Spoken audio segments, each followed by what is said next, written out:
5월 15일 주일 예배를 경건하게 하나님 앞에 드리겠습니다. 너희 권능 있는 자들아 영광과 능력을 여호와께 돌리고 돌릴지어다. 여호와의 이름에 합당한 영광을 돌리며 거룩한 옷을 입고 여호와께 경배할지어다. 아멘.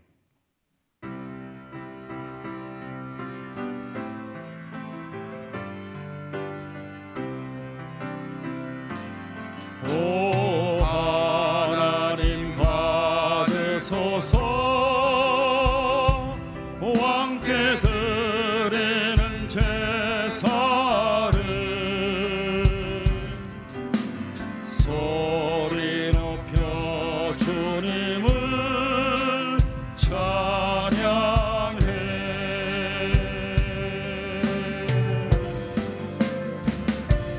홀로 하나이신 하나님 자녀된 우리 경배하고 나의 몸과 찬양을 드리네.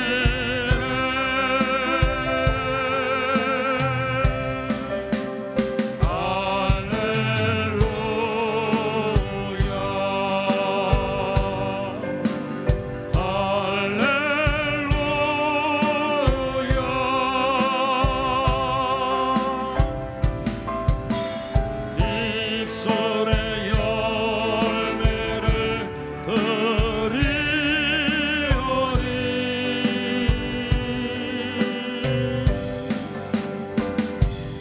오 하나님 받으소서. 왕께 드리는 제사를 소리 높여 주님을 찬양해.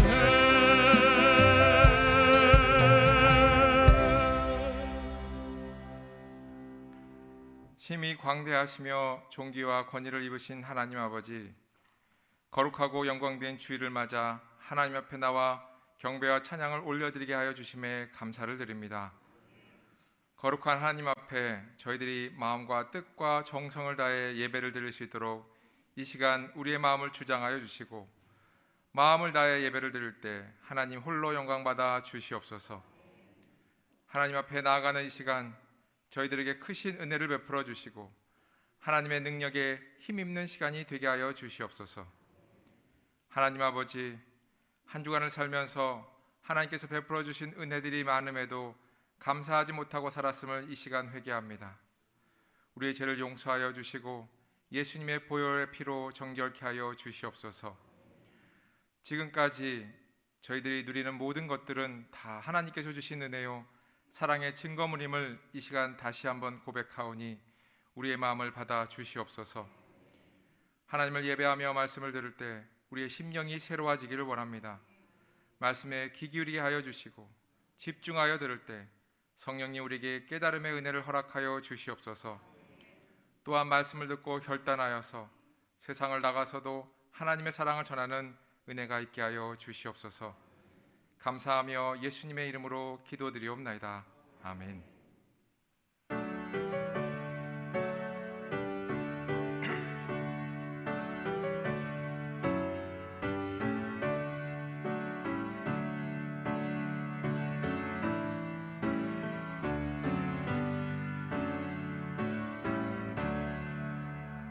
복의 근원 강림하사 찬송하게 하소서.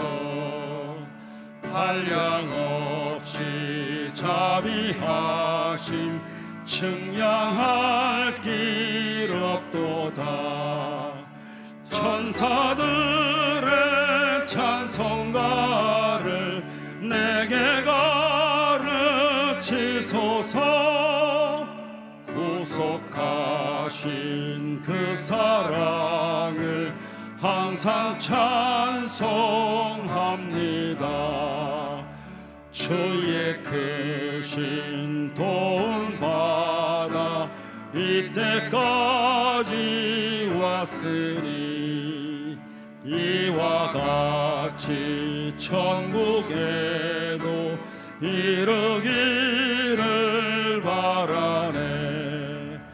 하나님의 품을 떠나 죄에 빠진 우리를 예수 구원하시려고 보혈을 여주셨네. 주의 귀한 은혜 받고 일생 빚진 자 되네. 주의 은혜 사슬 되사 나를 주께 매소서.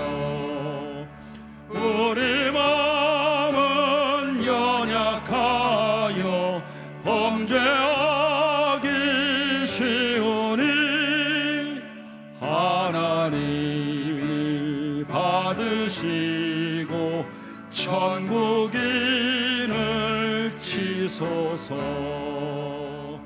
아멘.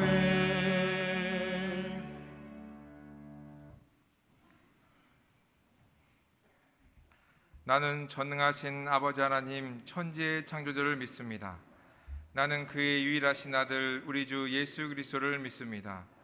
그는 성령으로 잉태되어 동정녀 마리에게서 나시고 본디어 빌라도에게 고난을 받아 십자가에 못 박혀 죽으시고 장사된 지 사흘 만에 죽은 자 가운데서 다시 살아나셨으며 하늘에 오르시어 전능하신 아버지 하나님 우편에 앉아 계시다가 거기로부터 살아있는 자와 죽은 자를 심판하러 오십니다.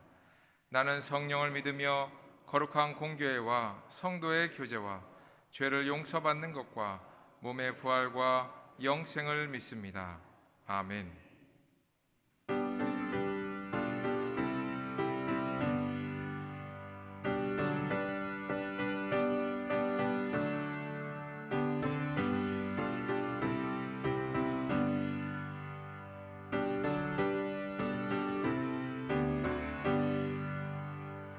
편찮은 주님의 사랑과 거룩한 보혈의 공로를 우리 다 찬양을 합시다. 주님을 만나볼 때까지 예수는 우리를 깨끗게 하시는 주시니 그의 피 우리를 눈보다 더 희게 하셨네. 우리를 깨끗게 함기는 무궁한 생명의 보일새 생명의 구원을 받는 자 하나님 찬양을 합시다. 예수는 우리를 깨끗게 하시는 주시니 그의 피 우리를 눈보다 더 희게 하셨네. 주님의 거룩한 보혈을 날마다 입으로 간증해 담대히 싸우며 나가세. 천국에 들어갈 때까지 예수는 우리를 깨끗게 하시는 주시니 그의 피 우리를 눈보다 더 희게 하셨네. 십자가 단단히 붙잡고 날마다 이기며 나가세. 머리에 면류관 쓰고서 주 앞에 찬양할 때까지 예수는 우리를 깨끗게 하시는 주시니 그의 피 우리를 눈보다 더 희게 하셨네.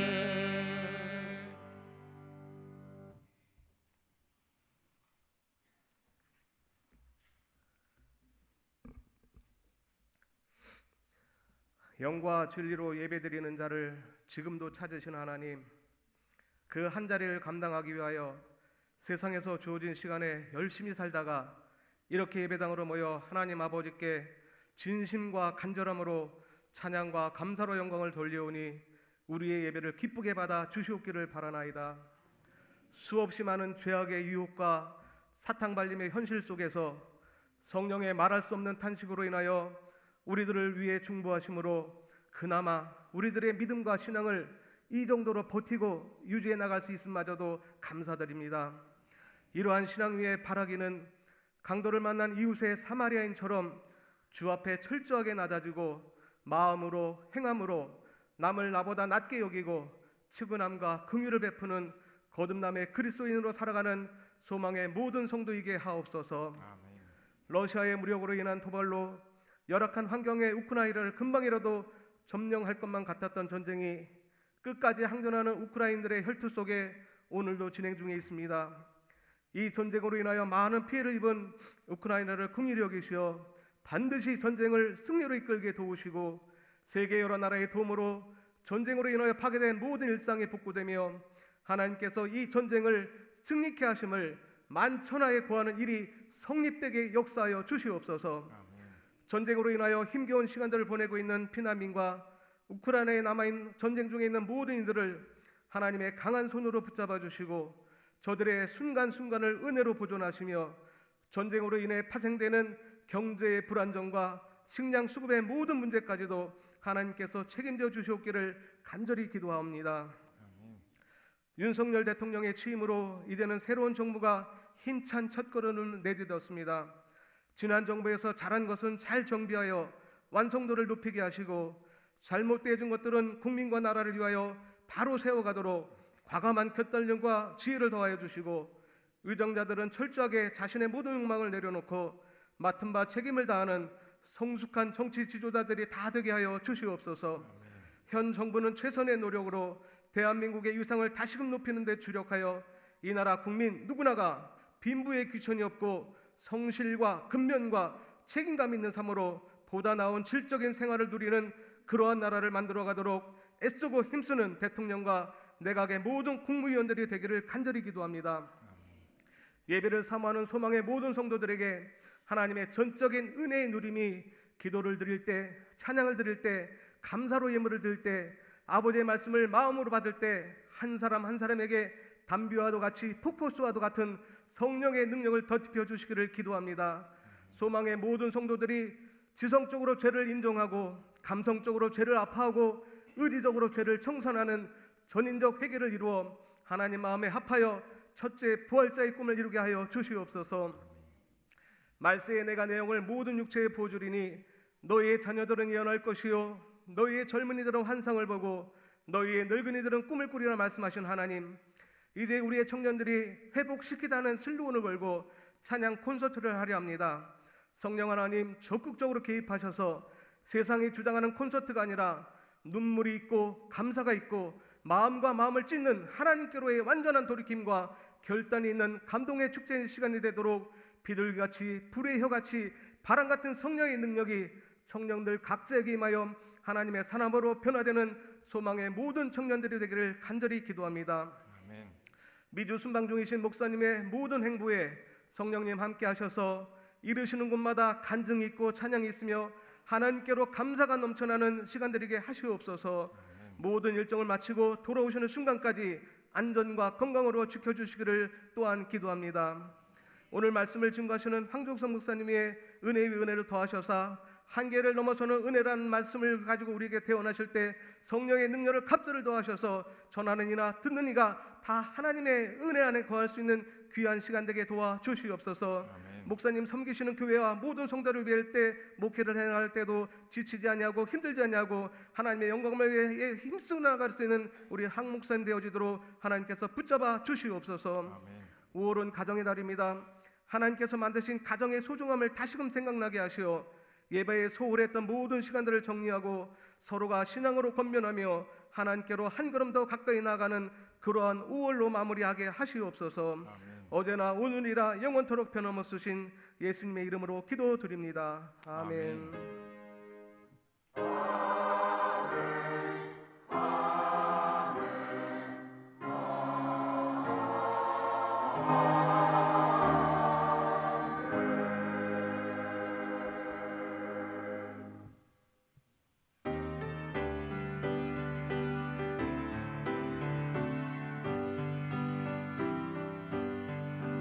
모든 영광을 하나님께,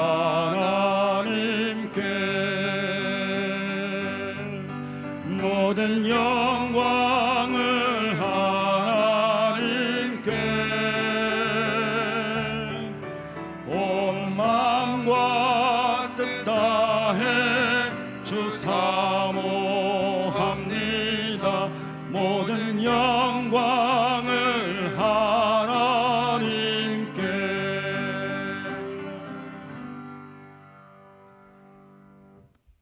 사랑과 은혜의 하나님 아버지, 한 주간도 분별의 영을 허락하여 주셔서 선한 것을 쫓으며 악한 것을 모양이라도 버려 살게 하심에 감사를 드립니다. 이 시간 하나님께서 주신 은혜에 감사하여 예물을 올려드리고 또한 여러 가지 목적의 헌금을 하나님 앞에 올려드리오니 기쁘게 받아 주시옵고 연락하여 주시옵소서. 하나님 아버지, 예물을 드린 손길들을 기억하여 주시고 그 손길들마다 크신 은혜를 부어 주시옵소서. 건강의 복을 허락하여 주시고 하나님 말씀을 하나하나 마음과 정성과 뜻을 다해 실천해 나가는 믿음의 사람이 되도록 복을 허락하여 주시옵소서. 하나님께서 예배하신 사람들을 만나는 복도 허락하여 주셔서 직장에서 또한 사업장에서 관련된 사람들을 만날 때마다 그들로부터 좋은 도움을 받게 하여 주시고 하나님의 축복의 관계를 맺어가게 하여 주시옵소서. 가정에도 복을 허락하여 주시옵소서. 감사의 마음과 입술의 고백이 매 순간마다 있게 하여 주시고 가족 구성원들 간에도 감사의 말들로 서로를 세워주고 격려하는 따뜻하고 기쁨의 가정들이 되게 하여 주시옵소서. 자녀들에게도 또 축복하여 주셔서 가정에도 또 교회에서 또 성경적인 교육을 잘 받고 자라나서 하나님께서 원하시는 비전을 꿈꾸는 믿음의 사람들이 되게 하여 주시옵소서. 경제적으로 어려운 이들이나 또 육신적으로 고통받는 자들에게 하나님 함께하여 주셔서 하나님께서 베푸시는 은혜로 모든 것들이 다시 회복되며 치료되는 역사가 있게 하여 주시옵소서. 그리하여서 하나님께 영광 올려리 드리는 그런 순간이 있게 하여 주시옵소서. 이 시간 우리가 드리는 예물이 하나님의 나라를 위하여 쓰여지기를 원합니다. 이 예물을 귀히 사용하여 주시고 또한 쓰여질 때 하나님의 영광이 나타나게 하여 주시옵소서. 감사를 드리며 예수님의 이름으로 기도드리옵나이다. 아멘.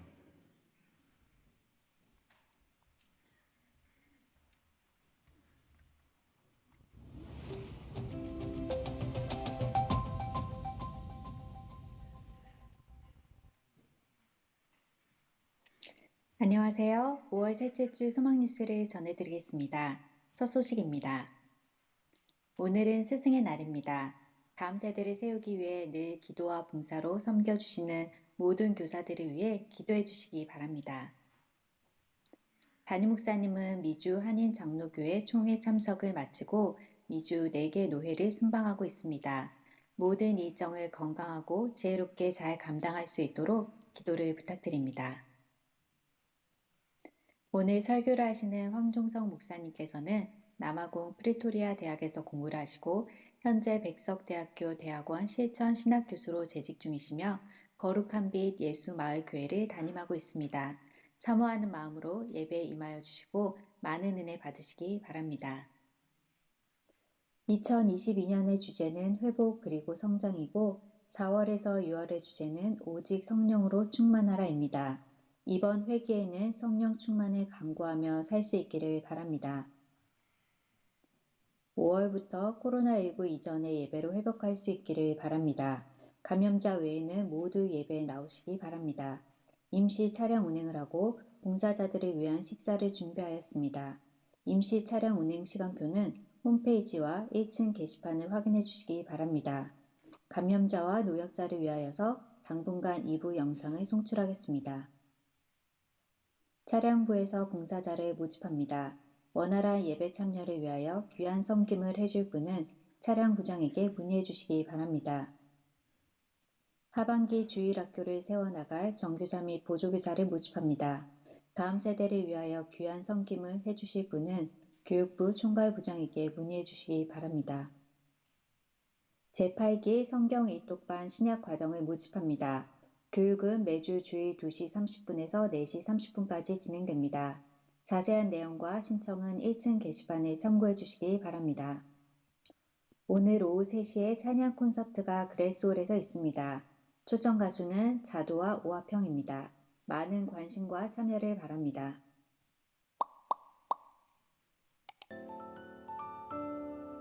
예수님 찬양, 예수님 찬양, 예수님 찬양 합시다. 이번 주 토요일 10시에 봄철맞이 대청소가 있습니다. 교구별 청소구역은 1층 게시판을 확인해 주시기 바랍니다. 김준수 안수집사님, 류진희 권사님이 여름 행사를 위해 냉동고를 헌물해 주셨습니다. 감사합니다.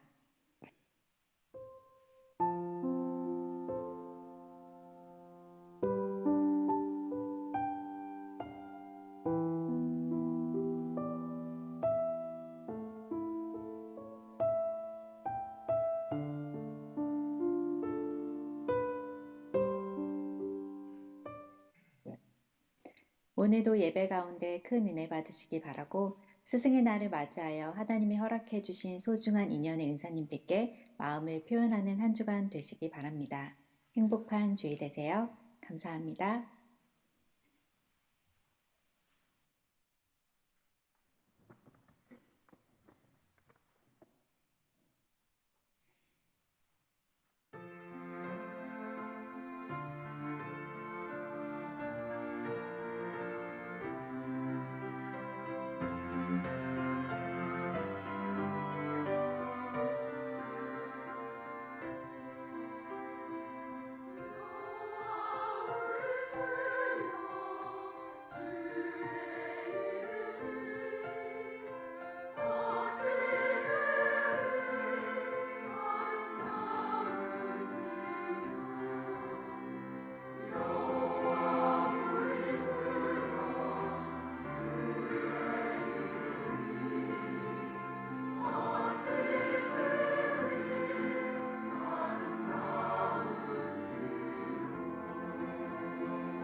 아멘.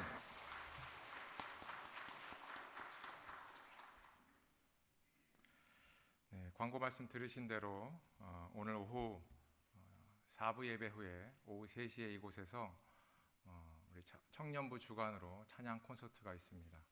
여러분들이 잘 아시는 우리 김밥이라는 주제, 김밥이라는 제목의 노래로 유명하신 우리 자두 분께서 이제 목사님과 결혼하셔가지고 사모님이 되셔서 또 이곳에 오셔서 하나님을 찬양하러 오십니다. 또 그 시간에 또 많이 참여해 주시기 바랍니다. 그리고 이번 주 21일 토요일 오전 10시에 교회에서 대청소가 있습니다. 많이들 오셔서 또 교구별 또 구역별 담당 구역을 확인해 보시고 또 많이 참여해 주시기 바랍니다. 우리 남성분들의 또 참여가 많이 필요합니다. 또 그곳에 오셔서 함께 오셔서 또 하나님의 그 예배하는 곳을 깨끗이 하는 그 은혜가 있기를 바랍니다. 어제 결혼식이 3건이 있었습니다. 네, 많은 분들이 오셔서 또 축하해 주시고 또 많은 또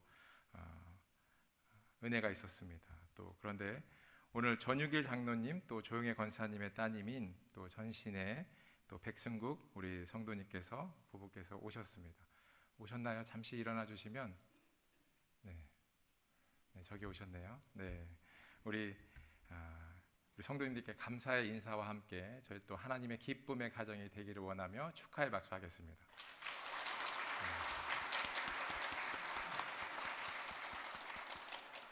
감사합니다. 이제 앉으시면 됩니다. 네. 성경 말씀 보겠습니다. 오늘 은혜 받으실 말씀은 열왕기하 6장 33절에서 7장 2절의 말씀입니다. 열왕기하 6장 33절에서 7장 2절의 말씀입니다. 구약성경 572페이지입니다. 제가 봉독하겠습니다. 무리와 말을 할 때 그 사자가 그에게 이르니라. 왕이 이르되 이 재앙이 여호와께로부터 나왔으니 어찌다 여호와를 기다리리요. 엘리사가 이르되 여호와의 말씀을 들을지어다. 여호와께서 이르시되 내일 이맘때 사마리아 성문에서 고운 밀가루 한 스아를 한 세겔로 매매하고 보리 2수아를 한 세겔로 매매하리라 하셨느니라. 그때 왕이 그의 손에 의지하는 자 곧 한 장관이 하나님의 사람에게 대답하여 이르되 여호와께서 하늘에 창을 내신들 어찌 이런 일이 있으리요 하더라. 엘리사가 이르되 내가 내 눈으로 보리라. 그러나 그것을 먹지는 못하리라 하니라. 아멘. 오늘 말씀을 전해주시는 목사님을 소개해드리겠습니다. 오늘 말씀을 전해주시는 황종석 목사님은 2004년에 저희 교회에서 청년부를 담당하셨습니다. 그리고 지금은 백석대학교 또 대학원에서 실천신학을 강의하고 계십니다. 그리고 거룩한 빛 예수마을 교회를 담임하고 계십니다.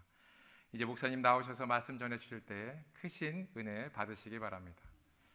나오실 때 우리 오른손을 들어서 할렐루야 표하겠습니다. 네, 목사님 나오시죠. 할렐루야. 네.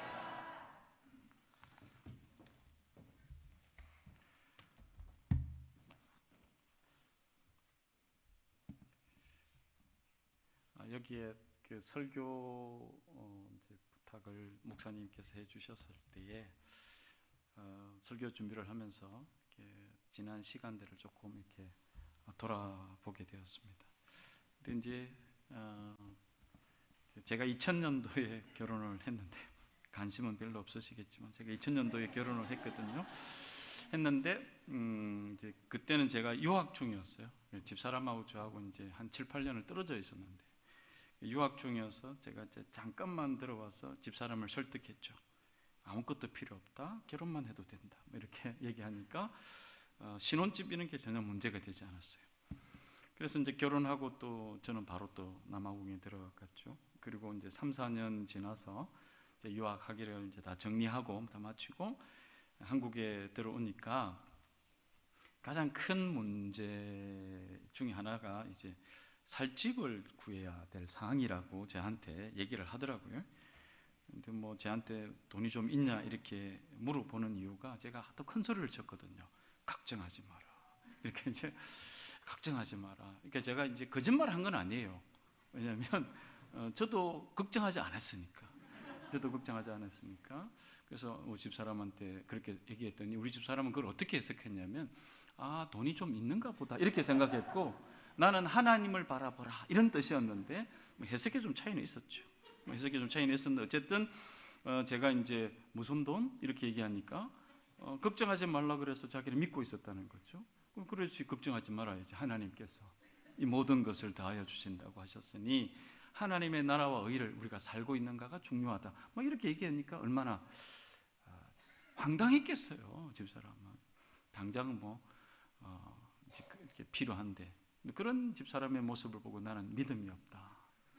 더 기도해라. 이렇게 얘기했으니 지금 생각해 보니 제가 너무 일방적이었구나. 하나님 은혜에 대해서 너무 일방적으로 집사람과 소통을 했구나. 이렇게 이제 반성을 하면서 집사람한테 사과도 했습니다. 내가 너무 일방적이었다.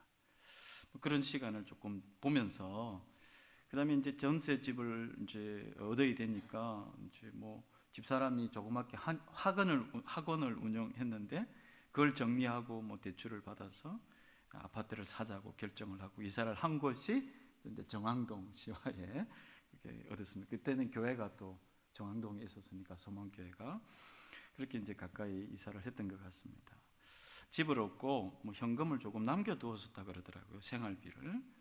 그리고 나서 이제 제가 곧 레귤러하게 이제 이렇게 페이를 이제 가져올 거라고 생각을 했는데 그처럼 생각처럼 그렇게 레귤러한 그런 페이를 집사람한테 가져다 주지를 못했습니다. 이런 상황은 이제 한 3, 4년 동안 계속이 됐어요. 그래서 이제 계속 빚을 어떻게 얻어서 생활을 유지하면서 살얼음판을 긋듯이 생활을 하다 보니 집사람의 스트레스가 이만저만이 아니었던 것 같습니다.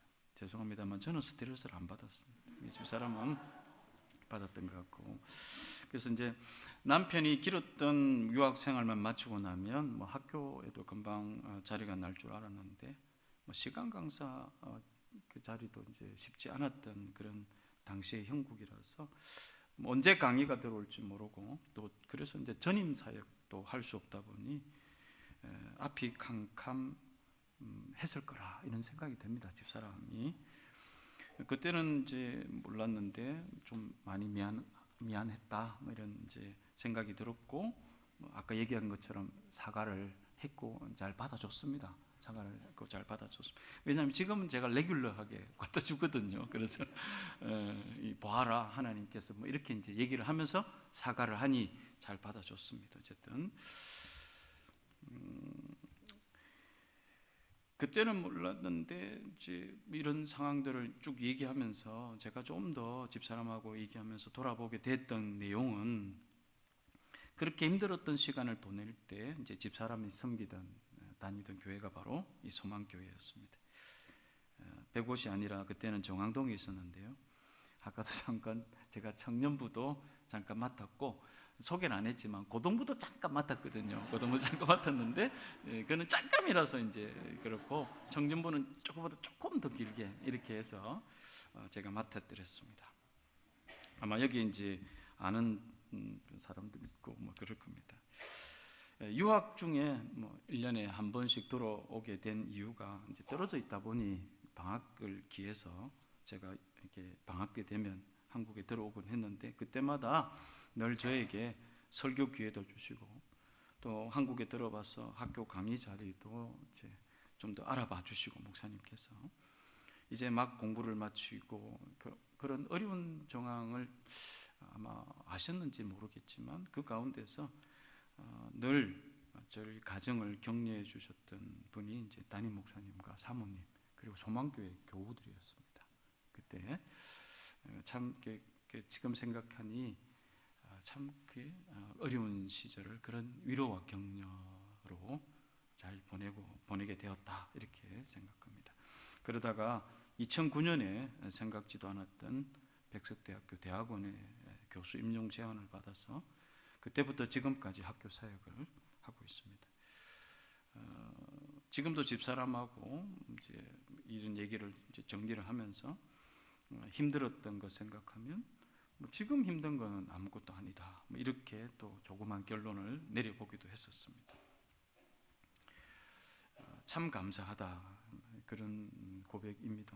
그 고백이 지금 좀 더 그때보다 나았기 때문이 아니라 그때 하나님과 동일하게 여전히 하나님을 믿고 또 그때 어려웠던 상황을 하나님의 은혜로 해석하면서 대화할 수 있다는 것이 얼마나 감사한 일인지 이렇게 우리가 대화를 집사람하고 정리를 해드렸습니다. 다시 한 번 더 오늘 이정현 목사님하고 사모님은 안 계시 미국에 가셨겠지만 이제 여기에 계시는 저를 아시는 교우분들 그때의 많은 격려와 위로가 큰 힘이 되었다 이렇게 말씀을 드리고 싶습니다.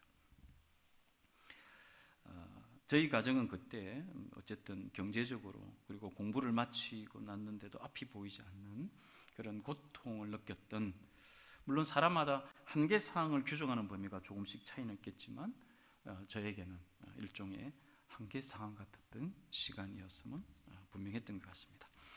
이런 한계 사항에 대해서 좀 의미 있는 그런 주장을 했던 사람이 여러 사람이 있겠지만 독일의 실존주의 철학자로 알려진 칼 야스퍼스였던 것 같습니다. 제게는 불완전한 인간의 능력으로는 넘어설 수 없는 벽에 부딪혔을 때에, 예를 들면 죽음이나 고통, 죄 등의 문제들도 있을 수 있겠죠.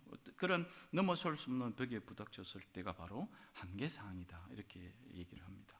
그런데 이렇게 한계 사항에 도달했을 때 사람들은 각각 다르게 반응하더라는 거죠. 누군가는 그런 한계 사항에서 도피하거나 눈을 감아버려 자신의 존재를 상실해 버리는 사람도 있고요. 누군가는 그때 인간은 자신의 좌절스러운 한계 사항 앞에서 누군가는 비로소 초월자에게 시선을 돌려 본래의 자기 존재가 되살아나는 사람도 있다는 것이죠.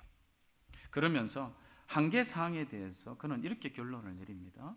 인간이 마주하는 한계 사항은 초월적 존재, 즉 신이 인간에게 보내는 암호이다.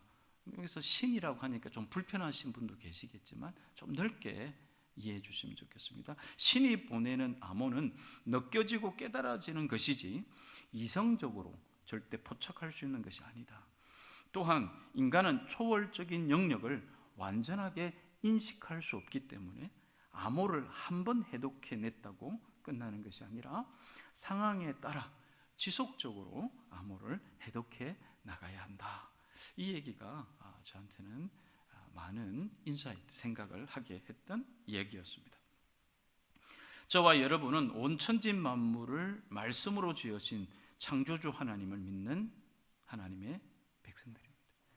그리고 창조하신 본래의 목적에서 벗어나 죄인 되었음을 인정하고 하나님의 아들, 우리 주 예수 그리스도의 구원의 은혜를 믿는 사람들입니다.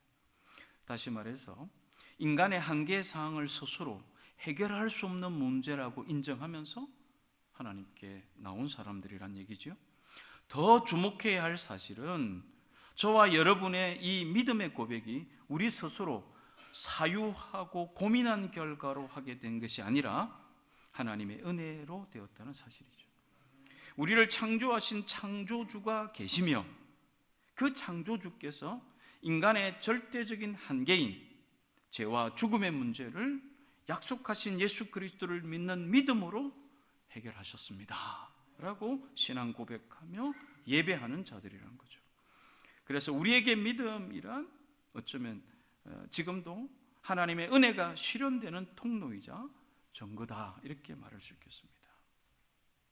하지만 죄와 죽음의 문제라는 이 절대 한계 사항을 해결받았다는 우리는 왜 여전히 살아가면서 불안, 자전, 낙심, 우울, 절망들을 경험하게 될까라는 의구심이 듭니다.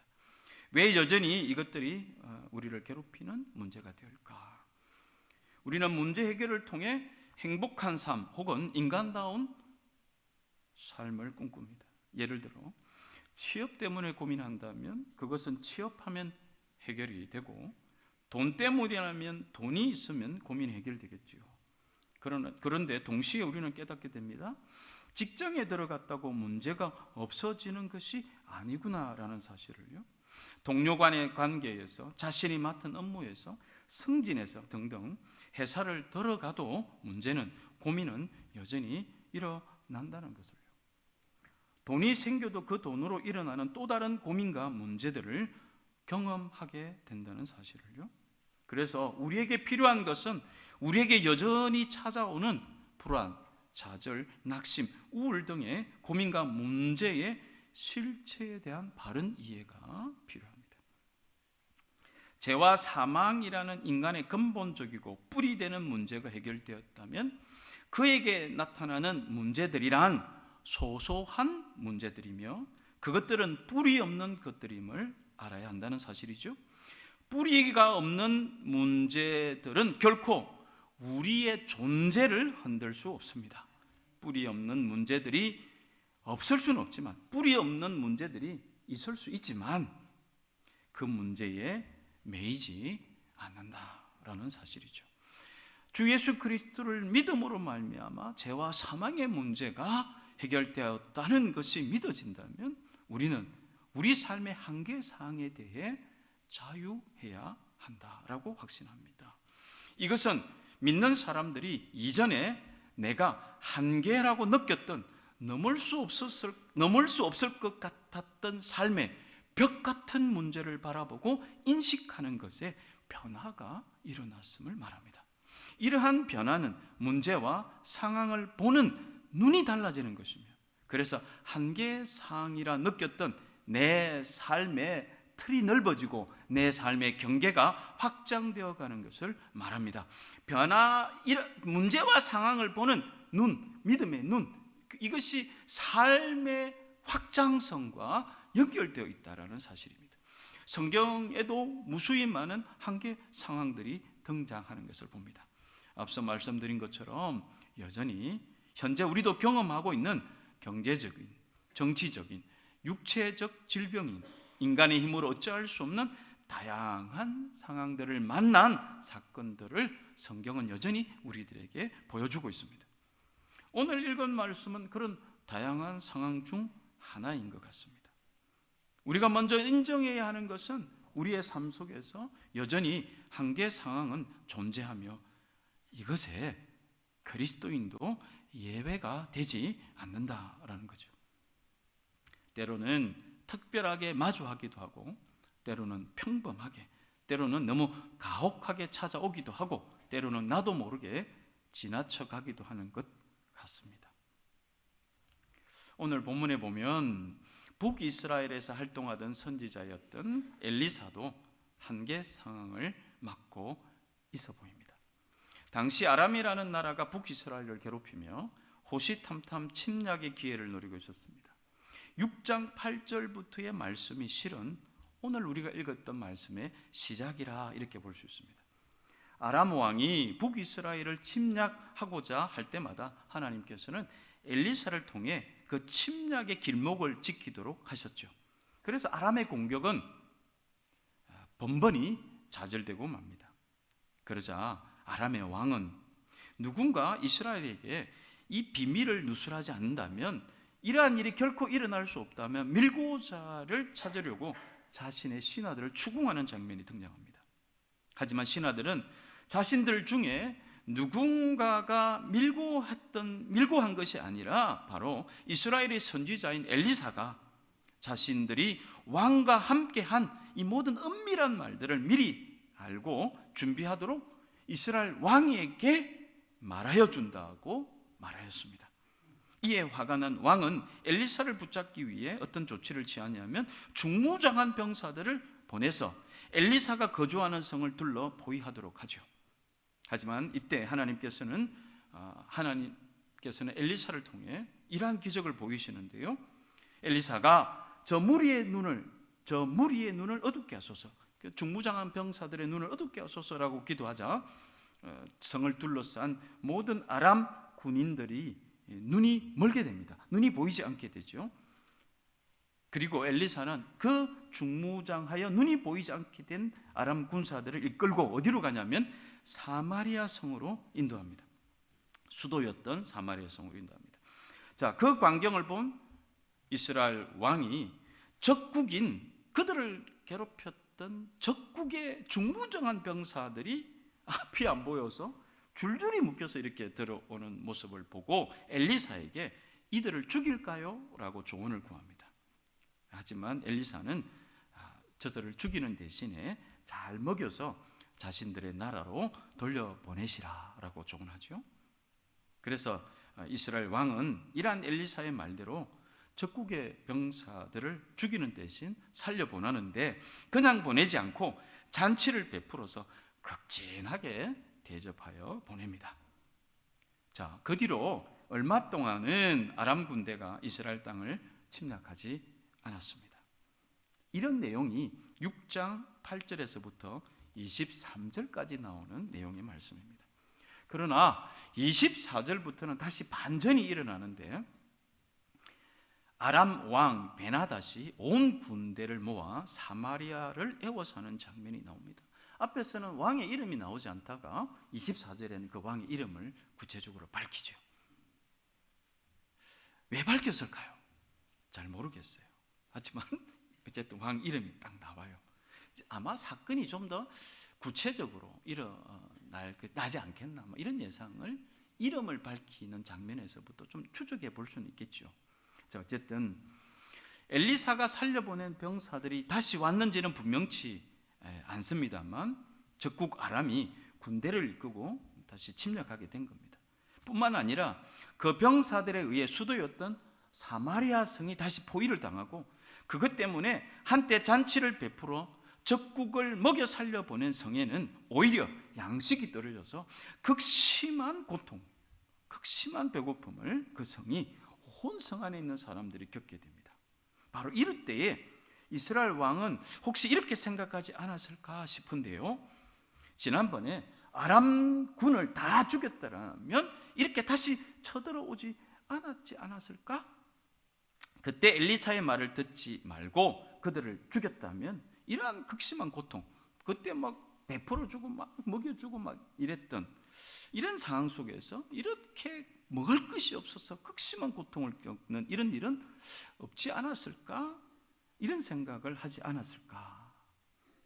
아마도 그러한 생각이 어느 정도 있었을 것이라고 추정이 보이는 곳이 나타나긴 합니다. 그게 바로 6장 31절에 왕이 하나님께 저주받을 각오를 하고 엘리사를 죽이고 말겠다 이런 장면이 나오기 때문입니다. 이러한 모습을 보면서 저는 엘리사에게 과연 어떤 마음이 들었을까라는 생각을 해보게 됩니다.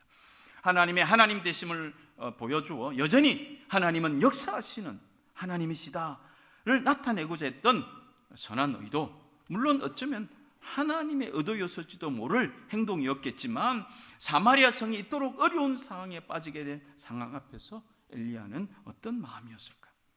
사마리아 성은 자식을 잡아먹기까지 하는 그런 일들이 일어나고 있는데 나는 과연 그때 옳은 결정을 하였던 것일까? 얼마나 마음이 아프고 고민되었을까? 아마 저라면 그 상황이 엄청난 한계 상황으로 느껴졌을 것 같습니다. 설교 앞부분에서 우리가 불완전한 인간의 능력으로는 넘어설 수 없는 벽에 부딪혔을 때 누군가는 이 상황에서 도피하거나 눈을 감아버려 자신의 존재를 상실해버리는 사람이 있고 누군가에게는 초월자에게 시선을 돌려 본래 자기 존재가 되살아나는 사람도 있다고 말씀을 드렸습니다. 오늘 우리가 읽은 본문에서 등장하는 사람들은 과연 감당하기 힘든 한계 상황에서 어떤 행동을 했는지 한번 살펴보면 좋겠습니다. 먼저는 한계의 범위를 스스로 결정해버리며 자신의 존재를 상실해버린 사람들이 있습니다. 같은 한계의 상황을 맞이했지만 누구는 한계를 스스로 결정하여 제한해버린다는 겁니다. 마치 자신이 해결하지 못하는 문제는 해결될 수 없는 문제라고 규정하는 것 같습니다. 오늘 본문에서 이렇게 존재를 상실해버린 두 부류의 사람을 발견할 수 있습니다. 한 부류는 왕의 곁에서 시종무관의 직책을 가지고 있었던 한 장관으로 등장하는 사람입니다. 그는 하나님께서 이 한계 상황을 능히 해결할 수 있다고 할 때 어떻게 반응했습니까? 하나님일지라도 해결할 수 없다. 성경의 표현대로 말하자면 하나님께서 하늘의 창고를 여시더라도 이 성의 양식 문제는 결코 해결될 수 없다라고 말합니다. 그러한 장관에게, 시종무관의 위치에 있었던 이 장관에게 엘리사가 말하지요. 너는 하나님께서 이 문제를 해결해 주심에 결코 참여하지 못할 것이다. 곧 내가 스스로 결정해버린 정한 그 범위 안에 너는 갇히고 말 것이다 라는 것이죠. 결코 그 시종무관은, 그 장관은 그 성의 모든 사람이 하나님께서 주시는 은혜를 경험할 때 경험하지 못하고 죽고 만다는 것을 우리가 성경을 읽으면서 알게 됩니다. 이 문제는 하나님도 해결 못하신다며 하나님의 능력을 제한해버린 사람은 결코 하나님의 은혜를 경험할 수 없다라는 사실이죠. 한계 상황 앞에서 자신의 존재를 상실해버린 또 다른 한 부류는 바로 이스라엘 왕입니다. 30절 말씀에 보면 왕이 겉옷 속에 베옷을 입고 있었다는 말씀이 나오는데, 이것은 그가 이러한 극한의 상황에서 백성과 나라를 염려하고 있다는 것을 짐작하게 합니다. 그런데 북이스라엘 왕과 그 백성들은 아람의 군대가 엘리사를 죽이러 왔을 때 하나님께 기도하여 그들의 눈을 멀게 하여 엘리사를 구하신 하나님의 그 능력을 벌써 다 잊었는지 왕은 하나님께 물으려고 엘리사를 부르거나 엘리사에게 나아가지도 않습니다. 즉 하나님께서 지금의 상황을 묻고 도움을 구하며 돌이키려고 어떤 행동을 취하지 않는다는 거죠. 오히려 이스라엘 왕은 하나님께 나와 도움을 구하기보다 우리가 받은 이 모든 재앙을 보시오, 이런 재앙이 주님으로부터 왔는데 내가 어찌 주님께서 우리를 도와주시기를 기다리겠소? 라며 한계를 스스로 결정해버리므로 왕과 그 왕에게 속해 있었던 그 성이 당하는 그 고통이라는 결과를 우리가 잠시 주목해 봅니다. 이렇게 어려운 상황 앞에서 스스로 자신의 존재를 상실해버리고 한계를 결정해버리는 사람도 있지만, 또 다른 한편에서는 이와 다른 반응을 보이는 사람도 있습니다. 엘리사 역시 이들과 동일한 한계 상황 앞에 놓여 있습니다.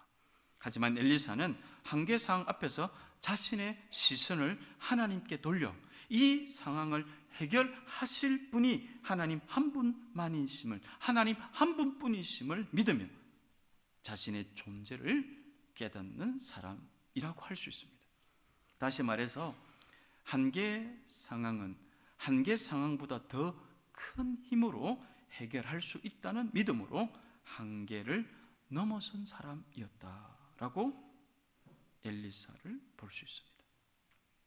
극심한 기근에 시달리는 상황도 힘든데 왕이 자신을 탓하며 자신을 죽이려고 사람을 보냈다는 것을 알게 된 상황에서 엘리사의 반응이지요. 7장 1절입니다.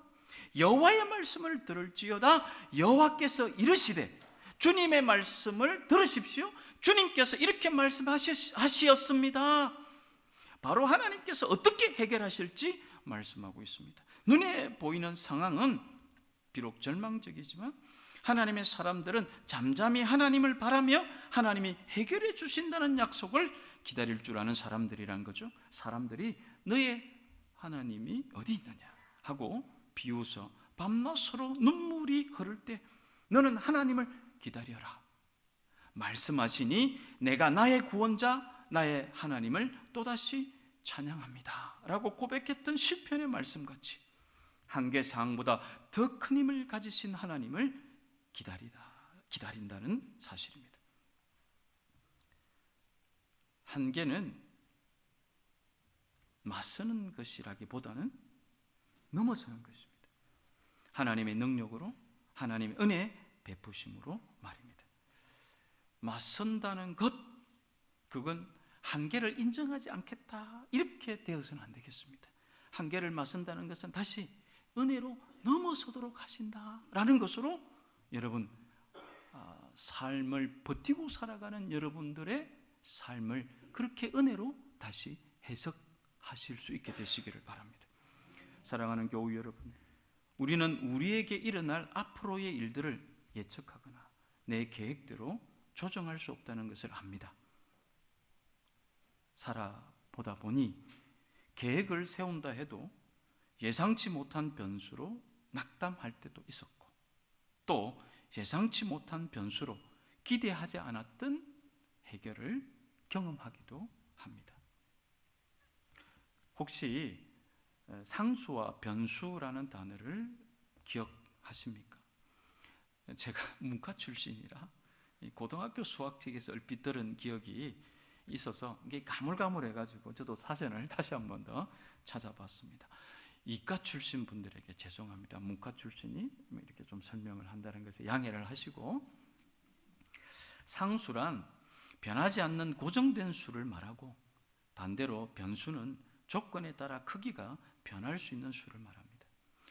상수와 변수는 주로 수학이나 과학에서 많이 쓰이는 단어지만, 저는 오늘 본문을 깊이 이제 묵상해 나가면서 이 단어가 결론적으로 좀 떠올랐습니다. 우리가 살아가는 현실은 변수투성입니다. 그러나 우리가 붙잡고 살아가는 하나님의 약속은 변수가 아니라 상수에 있습니다. 변하는 것은 우리의 현실이지 하나님의 약속, 하나님의 말씀이 아니다라는 거죠. 우리 삶에서 어떤 것을 변수 자리에 두고 어떤 것을 변하지 않는 상수 자리에 두느냐에 따라 현실을 바라보고 삶을 바라보는 해석이 달라집니다. 현실을 상수에 두고 말씀을 변수에 두면 안 됩니다. 위치가 바뀌면 안 된다는 거죠. 김경집이라는 인문학자는 이런 글을 썼던 적이 있는데요. 삶의 상수와 변수가 전도되거나 뒤바뀌거나 잘못 해석되면 모든 삶의 체계와 해석이 어그러진다. 삶의 상수와 변수를 분별하지 못하면 그는 삶을 그저 운에 맡기게 된다. 저는 이 말을 우리 신앙생활에도 적용해 볼 수 있는 문장이라고 생각이 들었습니다. 한계 상황은 하나님께서 우리에게 하나님의 하나님 되심을 깨닫도록 보내시는 사인이자 암호일 수 있다는 거죠. 그 사인을 느끼고 깨달았을 때 우리는 하나님의 존재하심과 우리의 존재 목적을 창조주 안에서 예수 그리스도의 구속하신 은혜, 예수 그리스도 안에서 비로소 목적을 깨닫게 됩니다. 그런데 그 사인은 이래로 끝나지 않습니다. 지속적으로 다양한 상황에서 우리로 하나님을 발견하게 하시고 깨닫게 하시면서 계속 우리와 소통해 가신다라는 사실입니다. 그래서 저는 한계사항은 또 다른 하나님의 소통 방식일 수 있고, 어쩌면 위장된 축복의 모습으로 하나님이 우리에게 던져주시는 삶의 주제, 삶의 숙제, 이제 너에게 이 믿음 생활은 근력이 붙었으니, 신앙의 근력이 붙었으니 이 문제 한번 풀어보겠니? 이런 말씀이지 않겠나? 그러면 하나님, 이 삶의 문제를 내가 보니 굉장히 고통스러운데 돌아보니 근육이 붙어있대. 믿음의 근육이 붙어있어. 삶을 해석해내는 하나님의 은혜에 이 근육이 붙어있는 내 자신을 발견하게 돼서 다시 그 한계상황 속에서 하나님의 사인을 해석하는 자신을 보게 되는 거죠. 그래서 삶의 목적이 하나님을 영화롭게 하도록 되어 있구나라는 고백을 이렇게 예배를 드리면서 순서의 신앙 고백을 담아 하나님께 올려드리는 시간을 가지는 것을 예배의 삶이다, 이렇게 우리가 부르지 않는다는 거죠. 그래서 저는 이렇게 마치 말씀하시는 것입니다. 얘야, 내가 너의 하나님이다. 너의 힘으로 어쩔 수 없는 벽을 만났을 때 반드시 기억하려무나 그 벽은 너를 넘어뜨리려고 주어진 것이 아니다. 나의 또 다른 사인, 나의 또 다른 메시지, 너를 향한 선한 나의 의도와 계획으로 받아주면 좋겠다. 눈을 들어 그래서 나를 보려무나, 나를 믿고 그 한계라고 느껴지는 그 벽을 넘어서기를 바란다. 혹시 지금 한계상 앞에 놓인 분이 계시다면 이렇게 말씀하시는 변함없는 상수인 하나님의 약속을 믿고 한계를 넘어서는 은혜를 이 시간 바로 경험할 수 있게 되시기를 축원합니다. 함께 우리 오늘 말씀을 여러분 기억하시면서 함께 기도하는 시간을 잠깐 가지는데, 그 전에 같이 일어나셔서 우리 결단의 찬송을 같이 드리고 이 찬송의 가사를 또한 기억하시고 말씀을 기억하시면서 함께 기도하는 시간을 갖겠습니다.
가사의 내용들을 다시 한 번 더 말씀과 떠올리시면서 기도하는 시간을 갖기를 원합니다.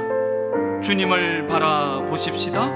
그리고 그 주님께서 내 삶을 보시는 눈으로 함께 내 삶을 이해하고 하나님께 영광이 되는 삶으로 결단하도록 기도하시기를 바랍니다. 주님께서 우리를 도우실 줄 믿습니다. 같이 기도하겠습니다.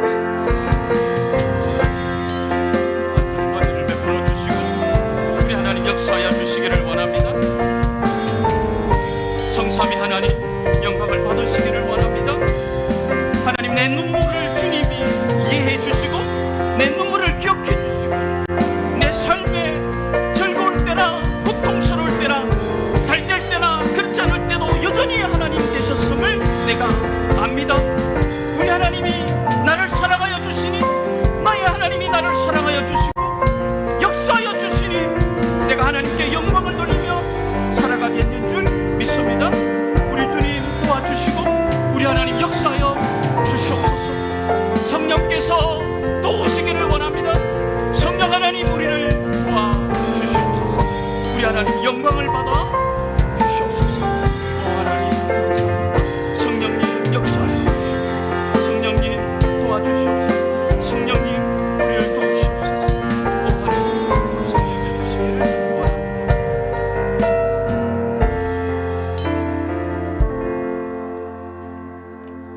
하나님은 여러분을 사랑하십니다. 그 사랑이 자꾸 내게 제한되고 있기에 아마 은혜를 계속 우리에게 사모하도록 하시는 것 같습니다. 눈을 들어 주를 바라보시고 주님이 보시는 삶으로 다시 돌아보십시오. 삶을 살아내십시오. 삶을 버텨내십시오. 주님께서 영광을 받으실 줄 믿습니다.